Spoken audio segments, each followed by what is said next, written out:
How you going, guys? So today we'll be working on my old man's XT550. So what we want to do is, I'll show you, change the oil in it.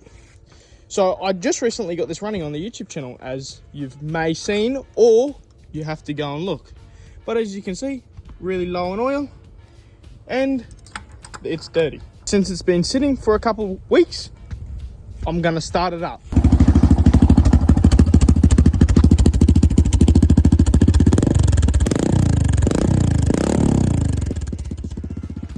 So I'm going to let it warm up a little bit so all the oil will circulate and it'll be a lot thinner and warmer. Then after that, we'll quickly take this bash plate off and you can actually see where the oil's been leaking. Also, we'll be giving it an air filter because it has no air filter. That's why it's rough idle at the moment. So I've ran it up the road and back. So now I'm going to take this bash plate off. Give it a quick petrol wash. With the scraper, scrape off all this sludge. Look at that. Right, so on the XTs, they got a drain bolt here for the motor. Then they also have a drain bolt here for the sump, which is in the frame. So what you want to do is put your containers underneath, where you're going to drop the sump plugs and let it drain. So after you've let it drain, move them out the way, then go around and undo your filter casing.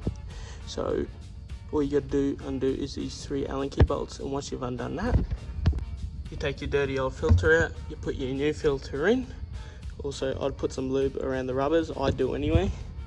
Put it back in, bolt it all back up, make sure that surface around there is clean when you bolt it up. Then what you want to do is crack your oil bleeder screw. Then after you've done that, fill it up with oil to the full mark, which I'll show you. With the full mark there. Then start the bike, run it for under a minute, and because you have that all the way wound out to its last thread, it will puke oil through there, and that's what you want to do.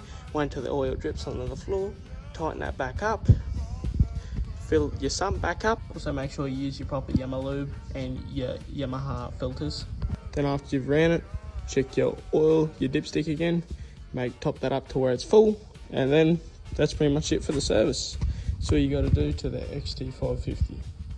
But before we go, take off these side covers here. You grab your new air filter, then you put your frame inside. Blow out your air box if you've had shit in there. Then all you do is line it up, put the stud back in, and then just repeat. But what I'm going to do is I'm going to put a little bit of seam sealer around the old seal so it seals a little bit better.